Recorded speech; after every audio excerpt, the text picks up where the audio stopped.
পরীক্ষা করছো? রিটার্ন আসছে পজিটিভ।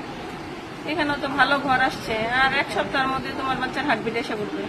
এখনো যদি আসে নাই, কিন্তু আসবে। এখন কি করবা, লোকজন নাই এটা বললে তো আর ইয়া হলো না। যেহেতু আসছে বাচ্চা পেটে, নিয়ে ফেলো আল্লাহর নাম নিয়ে, নষ্ট করো না। দুইজনে মিলেমিশে এই করে ফেলবা।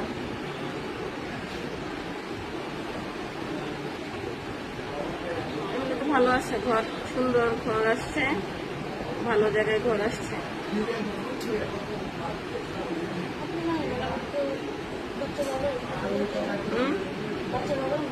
আচ্ছা, তোমার স্বামীকে আমি ডেকে বলে দিচ্ছি, অসুবিধা নাই।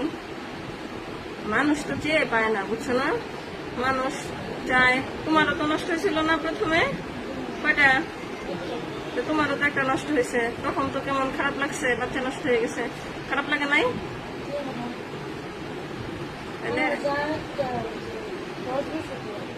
তাহলে এই যে 10 বছর যাবত একজনের বাচ্চা হয় না, তোমার একটা প্রথমে নষ্ট হয়েছে, তাহলে এটা শুধু শুধু যেহেতু আসছে, যদিও আমরা বলি যে একটা সিজার করলে 2 বছরের মধ্যে বাচ্চা না নেওয়া ভালো, কিন্তু যেহেতু তোমার চলে আসছে, এটা নষ্ট করো না, এটা নিয়ে ফেলো। আমি তোমার স্বামীকে বুঝে বলতেছি।